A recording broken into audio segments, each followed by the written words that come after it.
À la une de cette édition, retour de l'administration en 8e région, après Agal-Ok et Anefif, le préfet du cercle de Tessalit regagne son poste. Il est installé officiellement par le gouverneur de Kidal. C'était au cours d'une cérémonie très symbolique marquée notamment par la montée des couleurs. Les mérites de la nuit du destin, sujet du grand format de la rédaction ce soir. Laylatul Qadr marque la révélation du Saint-Coran au prophète Mohammed, paix et salut sur lui. Il est recommandé aux fidèles musulmans d'intensifier la prière et les bénédictions.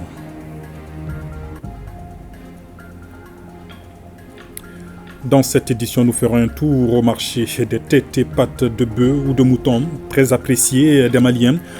On en trouve quasiment dans toutes les assiettes en ce mois de Ramadan. Seul bémol, la cherté actuelle de ces produits. Awa Adama Koulibaly nous dira les raisons. Le soleil frappe de plein fouet le Mali et plusieurs pays africains. C'est à Kaï qu'il fait plus chaud. Le thermomètre a affiché dans la région jusqu'à 48,5 degrés Celsius. Une situation inédite, nous dira Kansoutou Kanouté. Voilà pour les titres, mesdames, messieurs, bonsoir. Demain, 7 avril, le Rwanda commémore le 30e anniversaire du génocide contre les Tutsis. De nombreux chefs d'État et de gouvernement participent à l'événement pour exprimer leur solidarité au pays.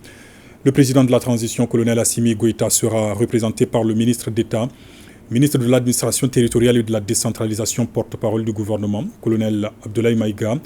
À la tête de la délégation malienne est arrivé cet après-midi dans la capitale rwandaise. Nyanya Alou Traoré et Abouakar Traoré sont nos envoyés spéciaux à Kigali.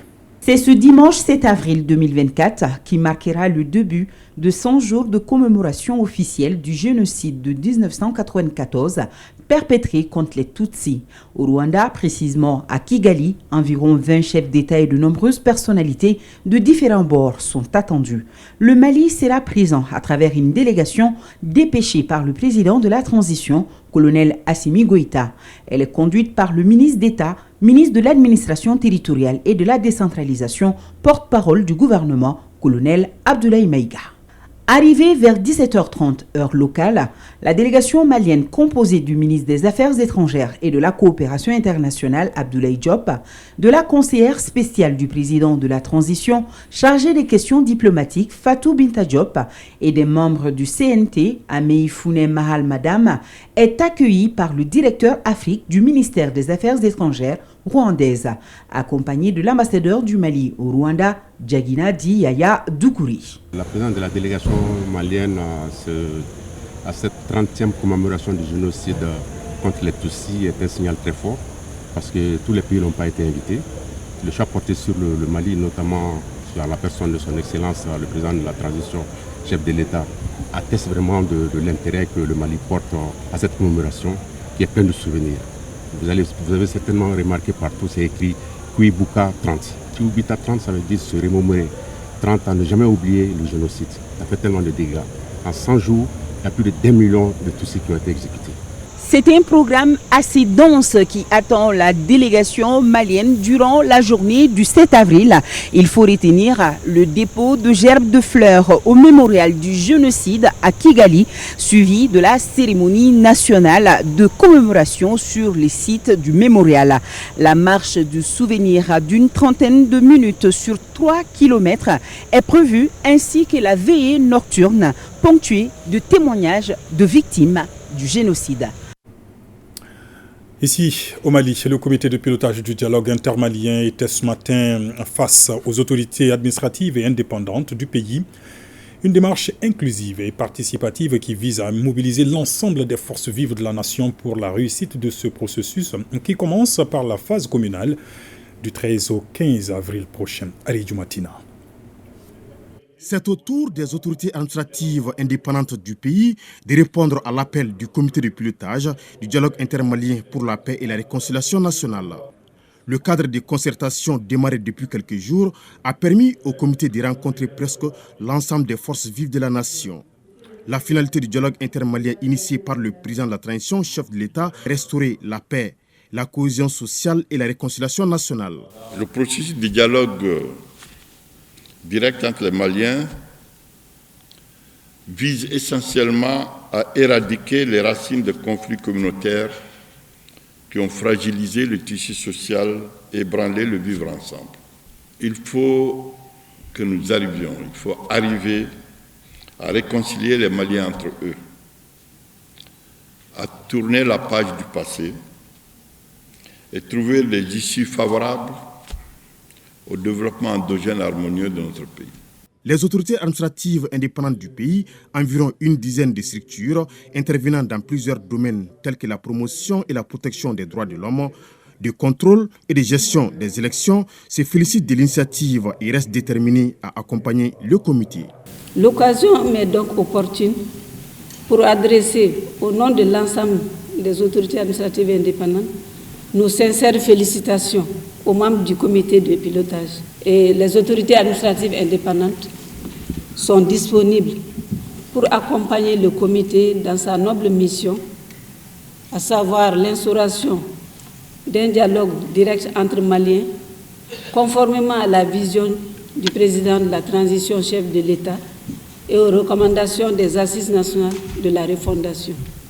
Il s'agit pour chacune de ces institutions de s'inscrire dans une complémentarité à faire avec justement le comité de dialogue intermalien pour qu'une oreille attentive soit prêtée à tous les acteurs de la paix et de la réconciliation nationale.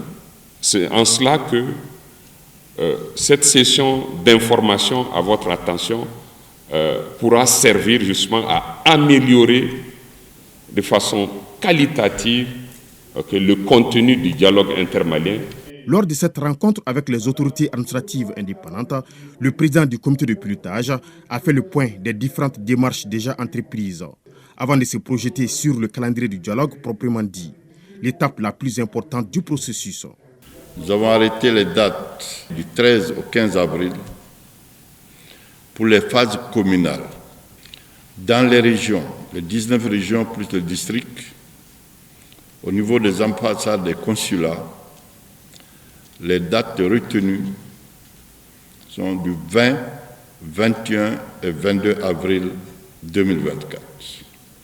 Et la phase finale de ces différentes rencontres se déroulera du lundi 6 mai au vendredi 10 mai.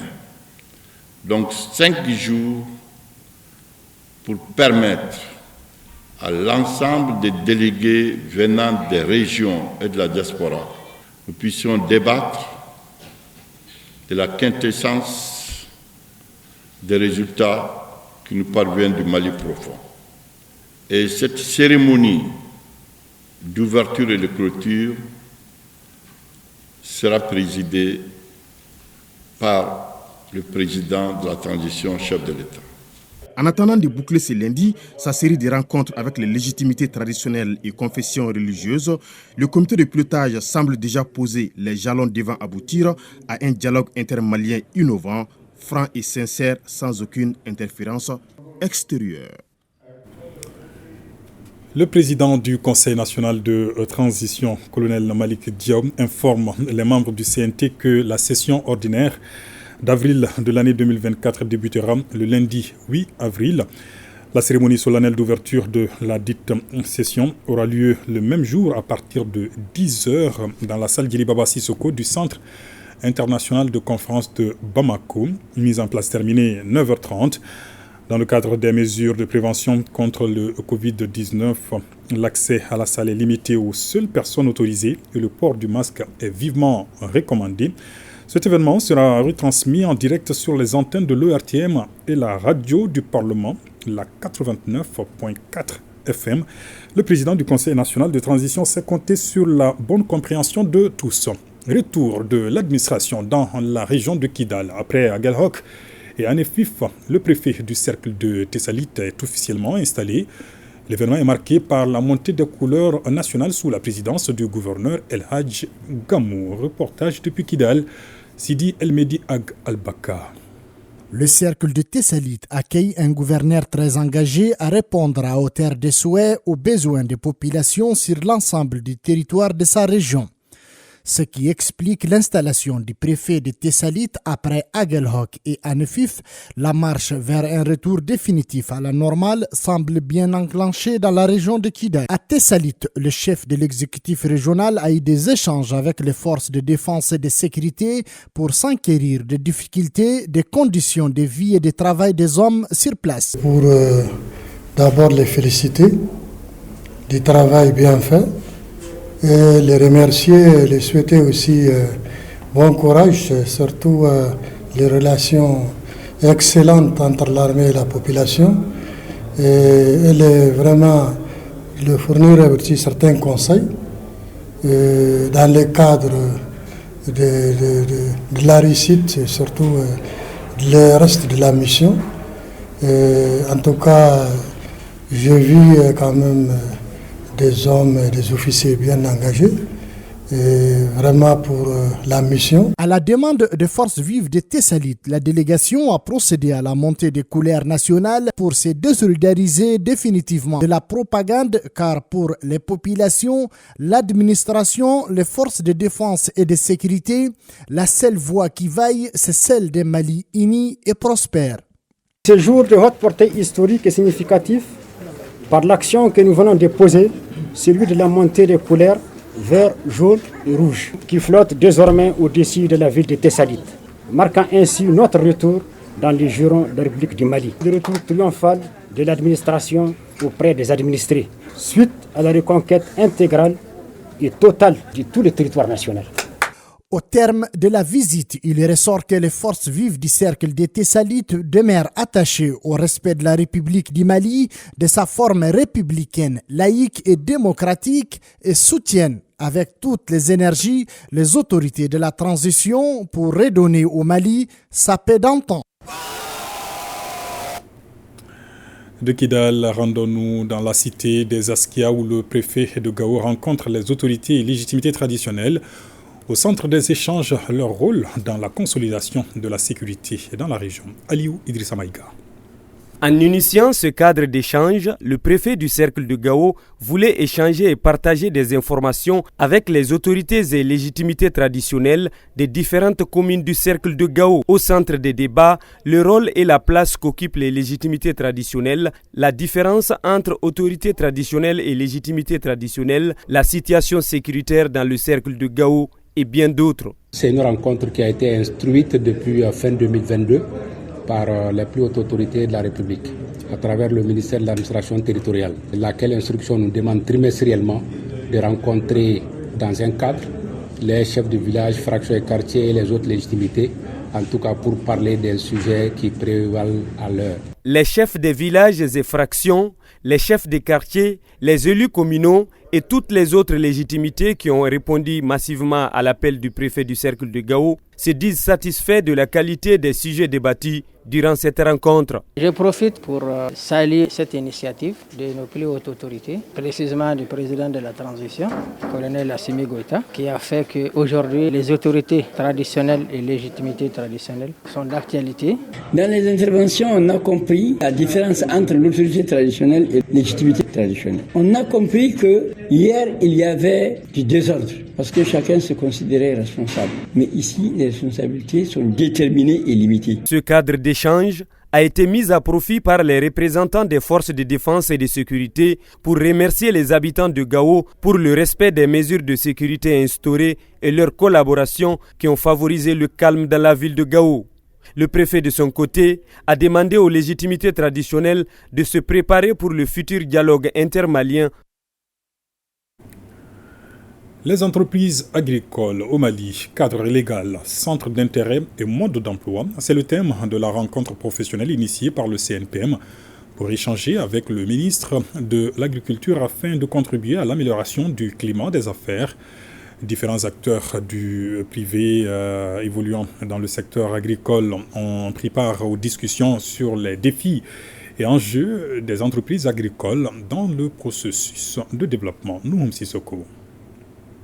Actuellement, de plus en plus d'entreprises agricoles se créent et se développent. Aussi, le secteur agricole participe à la stabilité économique et sociale du pays, à la création d'emplois et d'activités génératrices de revenus, à la sécurité alimentaire. C'est fort de ce constat que le CNPM, Conseil national du patronat du Mali, a jugé opportun dans la dynamique de sa rencontre professionnelle d'initier des échanges avec le ministère de l'Agriculture sur le cadre légal, le centre d'intérêt, le mode d'emploi des entreprises agricoles au Mali. Face aux opportunités liées au secteur et à la croissance des entreprises agricoles, il est nécessaire que les textes qui régissent le secteur de l'agriculture soient bien connus par les entreprises, aussi bien celles qui sont déjà investies que ceux qui comptent s'y investir, et notamment la réglementation sur la production agricole, le droit du travail agricole,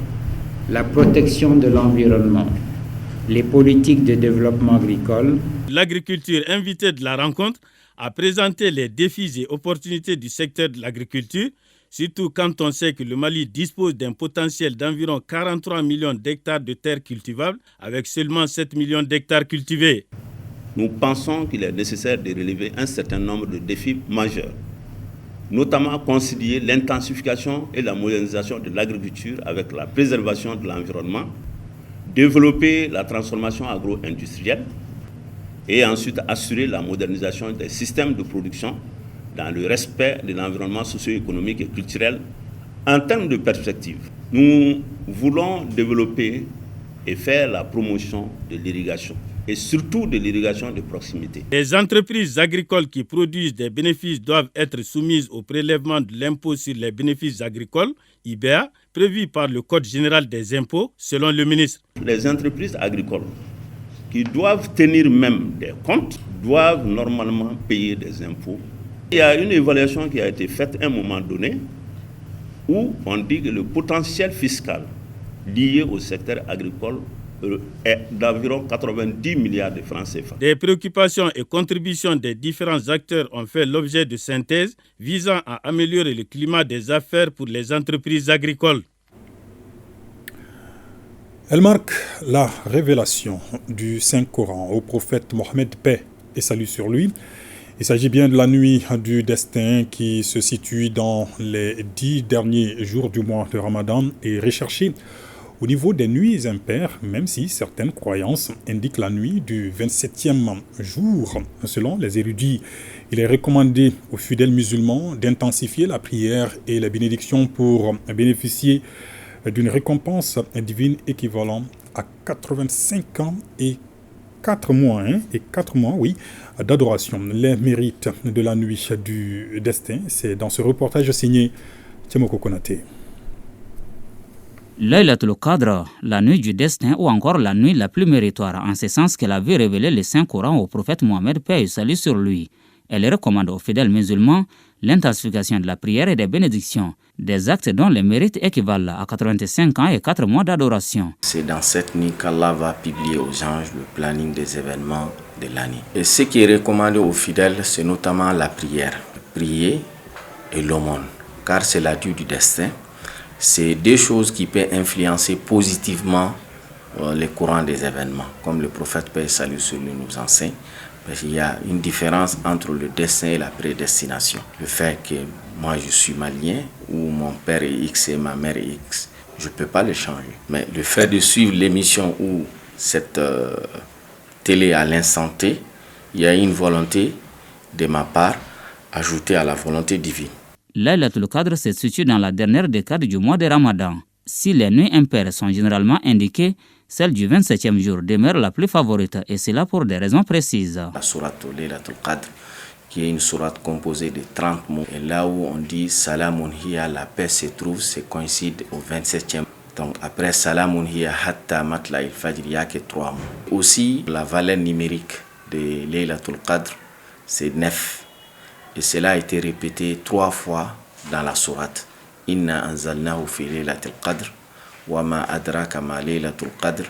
Laylatul Qadr khayrun min alfi shahr. Donc 9 fois 3, ça fait 27.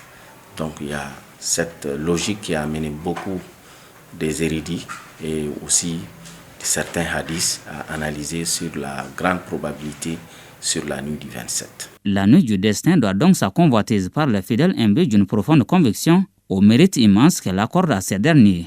Des fidèles qui continuent à multiplier prières et bénédictions pour mieux bénéficier de la récompense divine. Qu'Allah accepte nos invocations et prières. Intéressons-nous à présent à un marché, celui des têtes et pattes de bœuf ou de mouton. Très apprécié des Maliens, on en trouve quasiment dans toutes les assiettes en ce mois de Ramadan. Seul bémol, la cherté actuelle de ces produits. Pourquoi? Les explications dans ce reportage signé Awa Adama Koulibaly et Aruna Diarra. Au total, 27 têtes de moutons sont sorties de la marmite de Djeneba en ce jeudi 25e jour du Ramadan. Elle fait partie de la grande famille Touré, sise à Nyarela, une famille réputée dans la vente de têtes de moutons.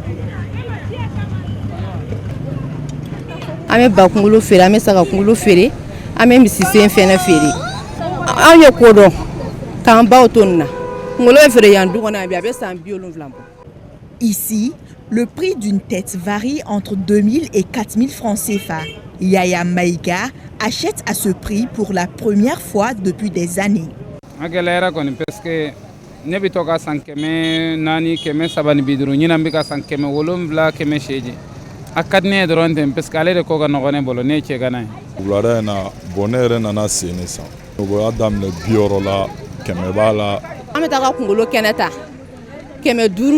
Kɛmɛ wɔɔrɔ fitinin ninnu b'o se k'olu d'an ma kɛmɛ naani na an b'olu feere kɛmɛ duuru la a mana kɛ cogo cogo an b'an garizigɛ sɔrɔ a la.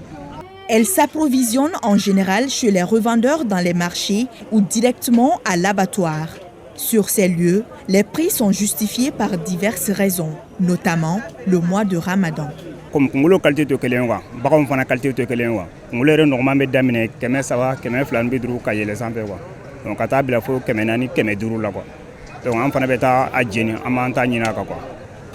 Bon caman bɛ sen di client ma 300 o ye anw ye bon an dugumamɔgɔ dɔw b'a di 400 a n'a sen o bɛ daminɛ 400 na ka na se 300 ni 500 ma et puis misi fagata dɔgɔyara o de b'a gɛlɛya an bolo kosɛbɛ. Kunkolo filɛ ani sen en général a bɛ nɔgɔya a bɛ gɛlɛya. C'est ni misi gɛlɛyara diyagoya misi fɛn bɛɛ bɛ gɛlɛya. Nin waati in na misi o misi b'an fɛ a bɛɛ ambushi de donc o bɛ balo poche kɔnɔna de la u tɛ taa dumuni kɛ kungo kɔnɔ ka na bon a sanga juguyaba waati ye sunkalo waati fɛnɛ de donc diyagoya a bɛ gɛlɛya o waati. Une situation que déplorent les clients. Awɔ o ka ca dɛ n t'a feere la ko tiɲɛ n b'a san n b'a tobi ni n ka denbaya b'a dun tiɲɛ kelen n y'a san dɔrɔn a diyara n ka mɔgɔ ye.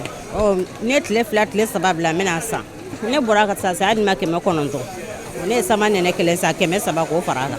Fɔlɔ an kun bɛ misi sen san yan nɔ den kelen kun bɛ feere an b'a san u bolo 200 250 mais donc sisan ɲinɛ ta in na sen den kelen taara bɛɛ fo 600 500 an b'a san Mali la an bɛ taa n'a ye Gana ka taa feere donc sisan a gɛlɛyalen don fo k'a dama tɛmɛ an ti ka se k'a san.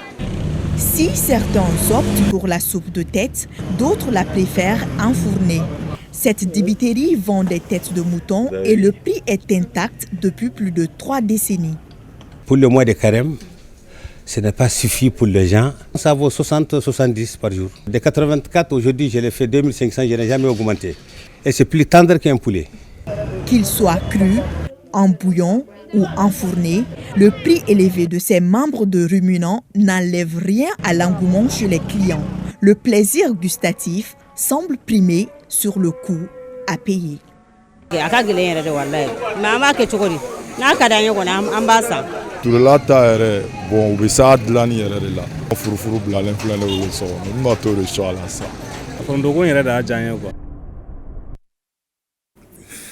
Un beau reportage signé Awa Adama Koulibaly. Depuis quelques jours, le thermomètre s'affole au Mali, à Kaï. La canicule est montée jusqu'à 48,5 degrés Celsius, une première dans la région. Comment vivent les populations cette situation inédite dans la cité? On en sait davantage dans ce reportage signé Kansoutou Kanouté. La période de forte chaleur dans la cité des Rails en première région commence véritablement à partir du mois d'avril jusqu'au mois de juin. Il souffle du vent chaud et sec très pénible à supporter et la canicule varie entre 45 et 46 degrés à l'ombre. Mais depuis le mercredi 3 avril 2024, la canicule a grimpé jusqu'à 48,5 degrés Celsius, un record jamais enregistré au Mali, voire en Afrique pour ce mois d'avril. Caille atteindre 48,5 degrés de chaleur. Vraiment, c'est inédit. Alors, je ne sais pas les raisons qui ont fait cela. En tout cas, nous sommes dans des situations assez difficiles que nous vivons à Caille ici. Et surtout que deux grands facteurs d'espace s'ajoutent à ça. Non seulement il y a le déficit énergétique, il y a également le mois de carême. Cette année, ça fait excessivement chaud. Très chaud. Très très chaud. J'ai fait le nord, j'ai fait Kidal, j'ai fait Aglohok, j'ai fait Telemsi. C'est des zones très chaudes, mais nous avons pu supporter cela. Mais cette année, voyez moi-même, je souffre atrocement par la chaleur. Quelles sont donc les causes de cette montée en puissance de la canicule à Caille? Cela est dû principalement à un système climatique auquel même, disons, le monde est confronté aujourd'hui, que les météorologues appellent El Niño sur le plan climatique. Elle se caractérise par un réchauffement des océans. Donc ce qui fait qu'il y a beaucoup de chaleur aussi qui se retrouve dans l'atmosphère. Bon, cette situation nous a conduit cette année à une situation exceptionnelle. C'est vers le mois de mai et juin, juillet que nous assistons vraiment à la ligne de démarcation qu'il y a entre les vents qui viennent, la mousson, les vents du sud et du nord. L'harmattan, cette ligne de démarcation aujourd'hui se trouve vraiment dans une position inhabituelle. Les changements climatiques, que d'autres appellent le réchauffement global, qui est dû maintenant à deux facteurs. Il y a d'abord les facteurs naturels et les facteurs humains qui sont maintenant les plus prépondérants. Donc parmi les facteurs humains, comme on vient de le constater, il y a ce qu'on appelle les pertes de superficie de forêt, dont une des causes est vraiment le prélèvement, la coupe abusive de bois.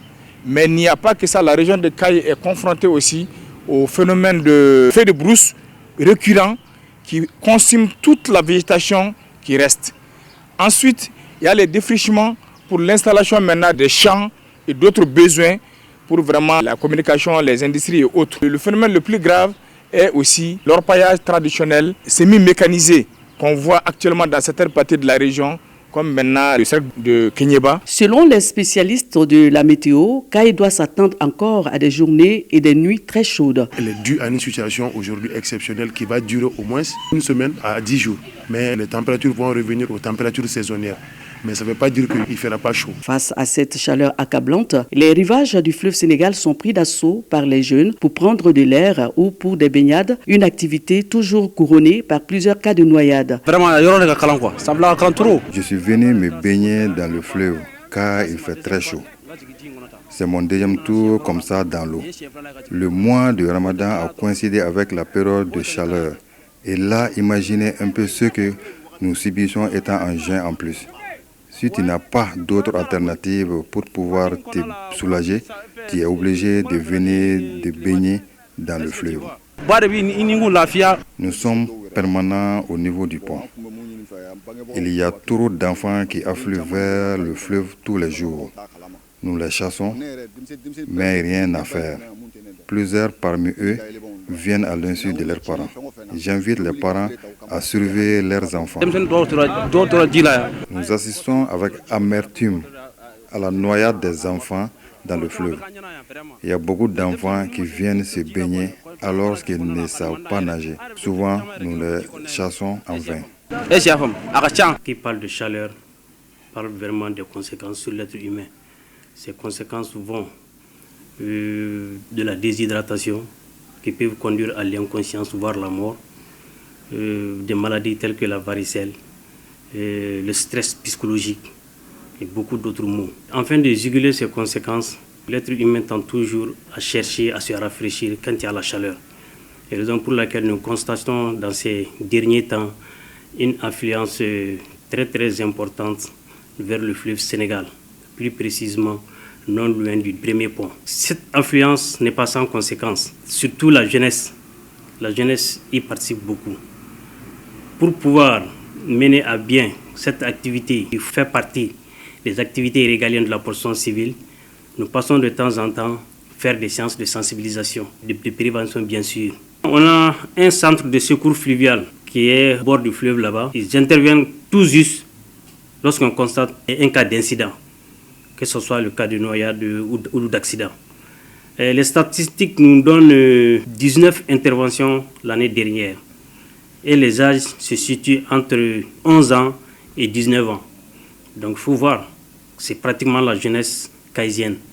Et sur ces 19, les 60%, malheureusement, c'est le cas de décès. Et parmi ces décès, 90% sont des hommes. Alors, face à cette canicule du jamais vu depuis 1988 à Gao, les Kaysiens et Kaysiennes doivent respecter les consignes données par les spécialistes, à savoir se mettre à l'ombre, surveiller les personnes âgées et les enfants en leur donnant à boire à tout moment.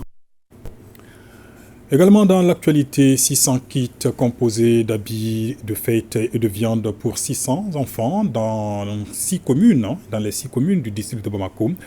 C'est l'appui du gouvernement à l'endroit des enfants en situation difficile. La remise s'inscrit dans le cadre de l'initiative présidentielle dénommée Sunkalo Solidarité. Le reportage est signé Batraouri. Les triplés de la famille Traoré en commune 5 du district de Bamako reçoivent des mains du ministre de la promotion de la femme, de l'enfant et de la famille des kits de vêtements et de la viande pour la fête des Ramadan. Ils sont suivis par les jumeaux Awa et Adama Traoré pour le même geste. L'opération s'appelle Sunkalo Solidarité et vise à appuyer 600 enfants démunis à la veille de la fête des Ramadan. Dieu seul sait combien nous sommes heureuses des habits et de la viande en ces moments précis pour nos enfants. Qui dit mieux? Nous saluons les autorités et prions pour la paix au Mali. Ces 600 bénéficiaires de Sunkalo Solidarité sont issus des 6 communes du district et l'opération est une initiative du gouvernement. Il s'est agi pour nous, ministère de la promotion de la femme, de l'enfant et de la famille, d'apporter à la veille de la fête des Ramadan des dons en non-vivre qui sont constitués d'habits pour les enfants démunis, mais aussi d'apporter des dons en vivres constitués de viande pour des familles démunies. Et cela a pour objectif simplement de venir au secours en appui à ces familles pour que ces familles et ces enfants puissent fêter aussi dans la joie et dans l'allégresse. Sunkalo Solidarité bénéficie du partenariat des brigades citoyennes et avait pour invité le ministre de la Jeunesse et des Sports chargé de l'instruction civique et de la construction citoyenne. Mois de Ramadan toujours, les responsables du M5 RFP au chevet des victimes des manifestations des 10, 11 et 12 juillet 2020. Il a mis à leur disposition des kits essentiellement composés de vivres. Al-Husseini Touré pour les détails. Cette année encore, le M5 RFP n'a pas dérogé à la tradition. Les victimes des événements des 10, 11 et 12 juillet 2020 et leurs familles ont reçu un appui alimentaire de la part du chef de l'État à travers le commissariat à la sécurité alimentaire sous l'autorité du Premier ministre, président du comité stratégique du M5 RFP. À la veille de la fête de Ramadan, le comité stratégique, dans un devoir de mémoire et de reconnaissance, exprime une pensée pieuse à travers un geste symbolique à l'endroit des victimes de 2020 et de leurs familles respectives.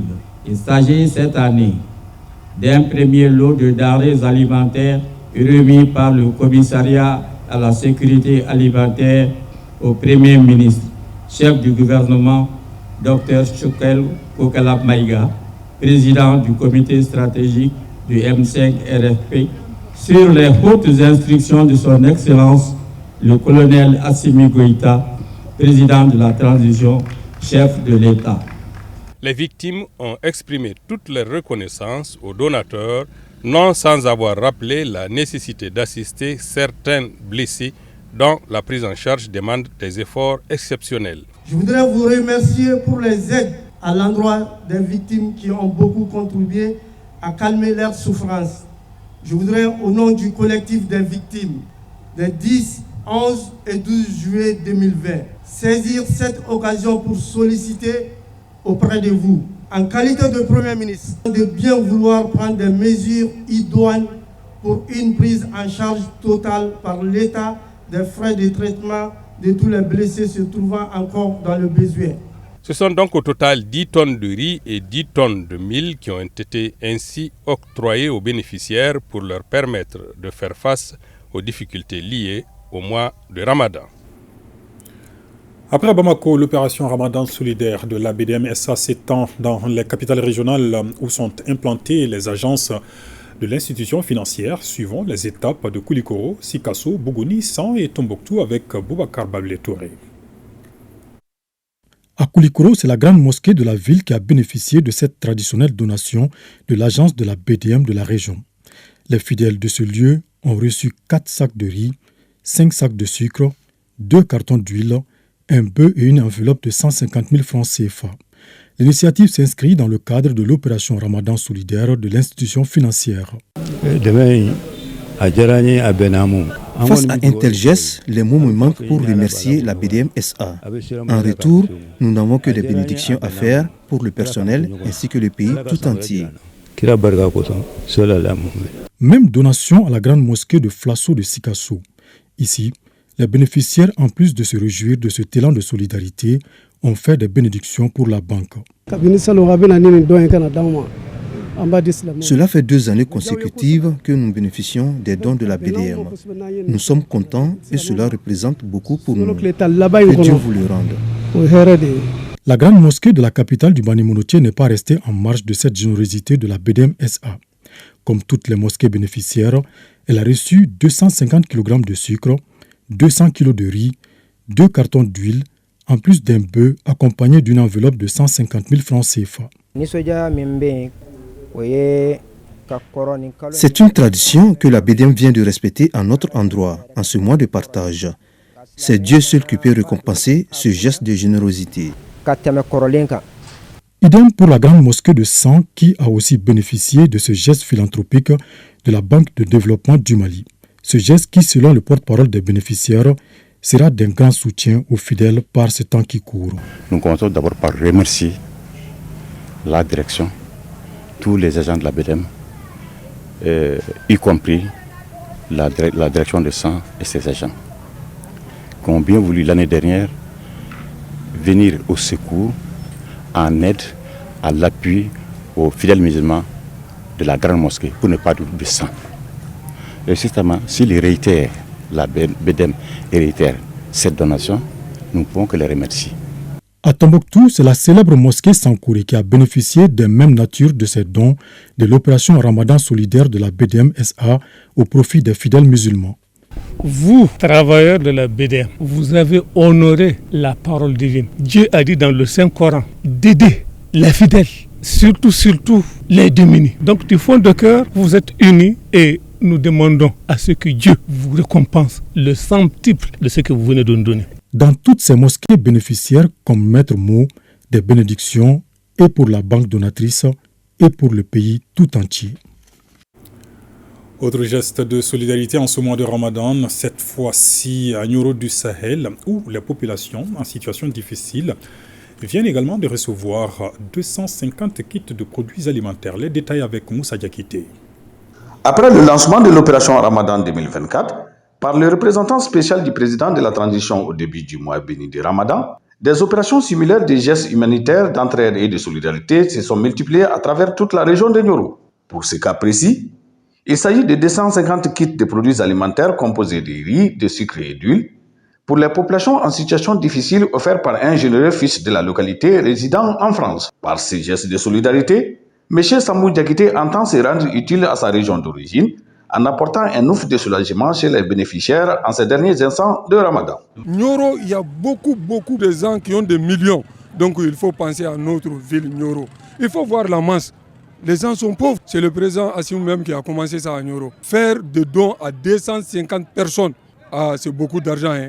À compter d'aujourd'hui, chaque année, ils vont faire ces dons. Donc je demande aux bénéficiaires de faire des bénédictions pour mon petit frère. Merci à ces donateurs. Nous disons merci aux ressortissants niorois un peu partout. Nous prions le Tout-Puissant Allah pour que le Tout-Puissant les assiste et les accompagne, qu'il donne beaucoup de bonheur à nos ressortissants, que le Tout-Puissant les accorde beaucoup de bonheur, prospérité, longévité. Sambou Diakité a montré qu'il partage son succès avec le Niorois. Je le remercie et je le félicite. Un bel exemple de solidarité à l'endroit des pauvres. Autre sujet dans ce journal, 2 milliards 500 millions de francs CFA, coût du projet intitulé « Accès au travail à l'inclusion sociale pour les jeunes Maliens ». Il couvre essentiellement la commune 6 du district de Bamako et les sites des déplacés internes de Faladji, Niamana, Senou et le centre Mabilé. Les détails avec Moussa Kamara.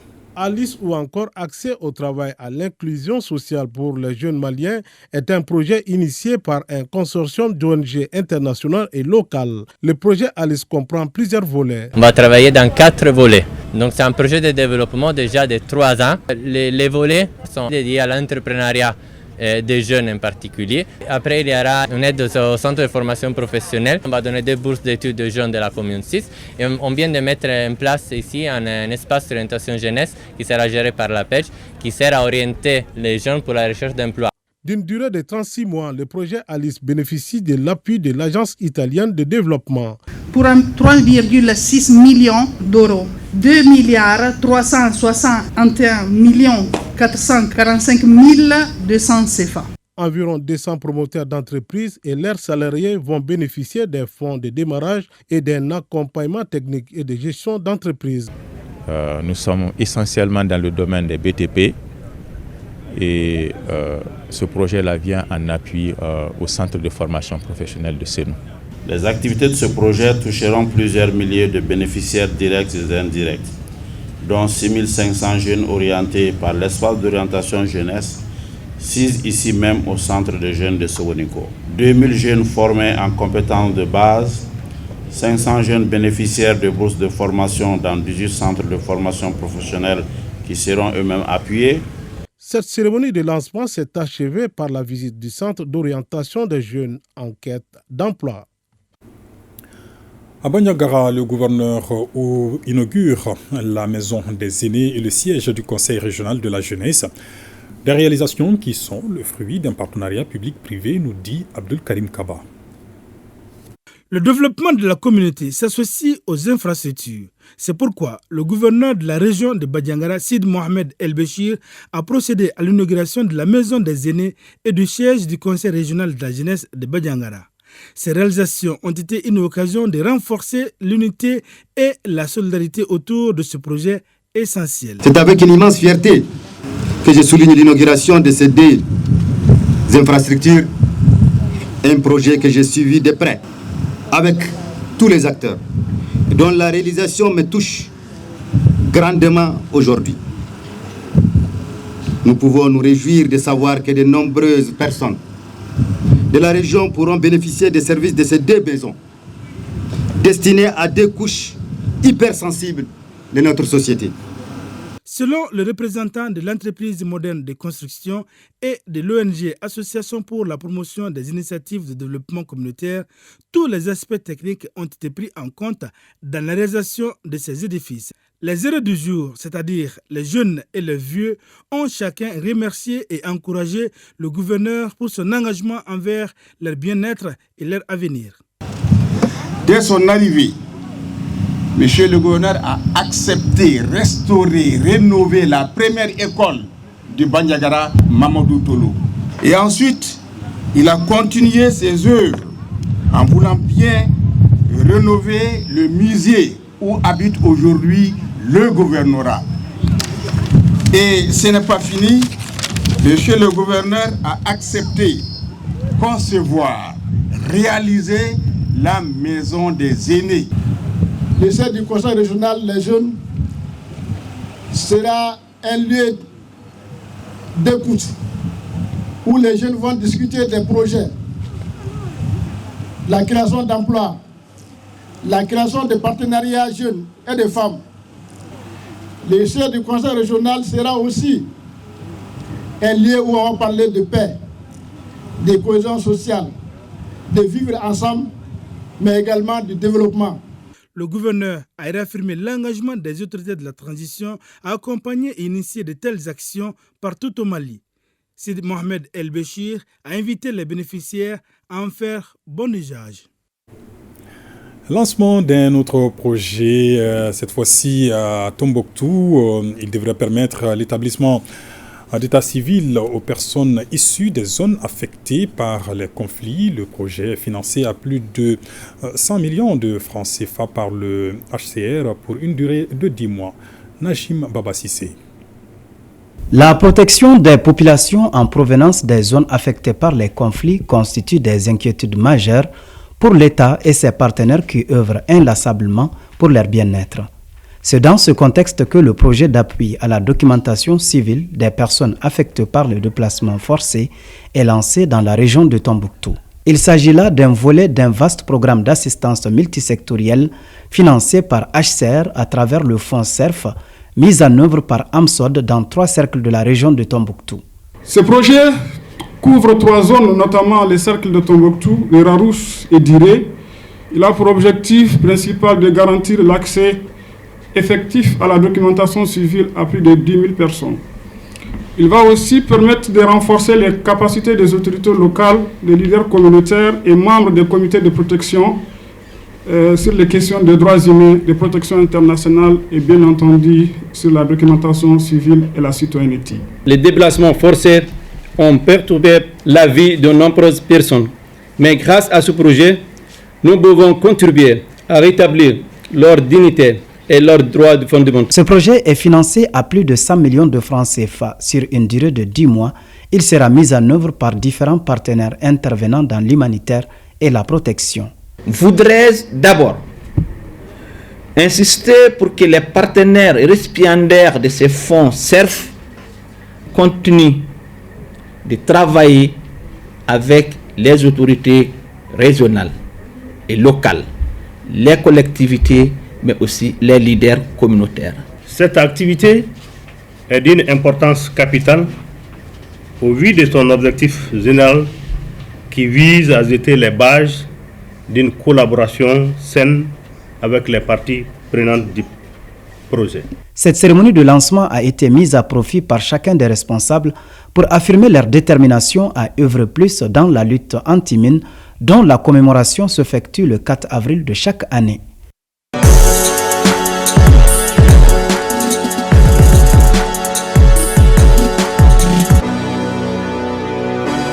Sport Week-end, c'est avec Kodi Sibi en plateau avec moi. Bonsoir Kodi. Bonsoir Ibrahim, bonsoir à tous. Le week-end est marqué par des rencontres retour des quarts de finale des compétitions africaines des clubs en Coupe de la Confédération. Le Stade malien en déplacement affronte donc demain Dreams FC du Ghana. C'est bien ça, hein? C'est bien ça.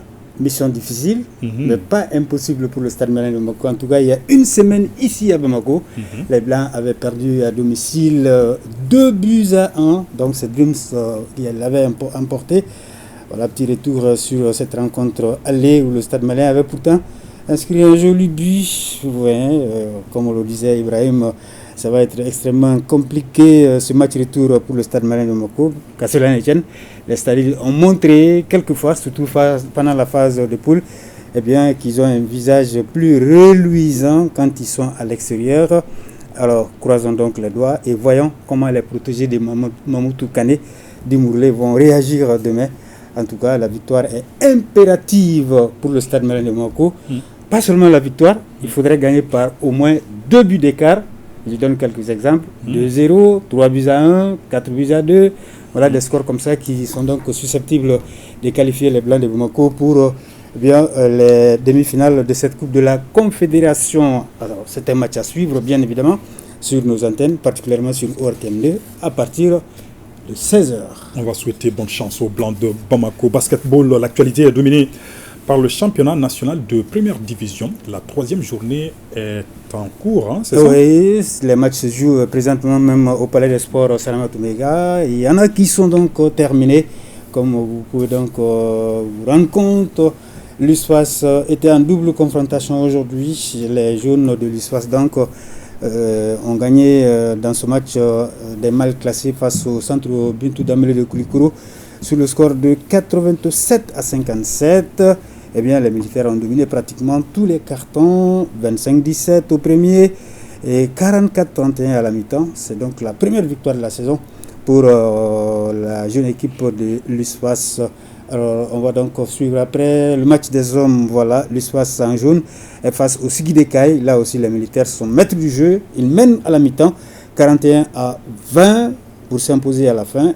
81-38. Double victoire donc de l'USFAS en dames et messieurs. En dames, rappelons la victoire surprise de l'AS Real de Bamako, pourtant méritée.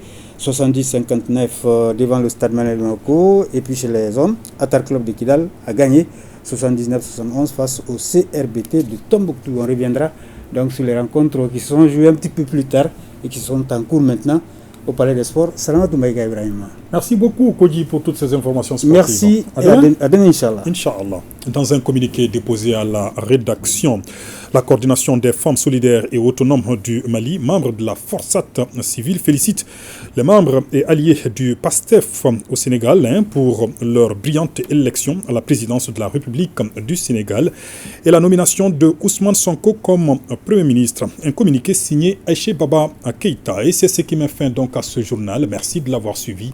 Excellent moment de télévision en notre compagnie. Bonsoir.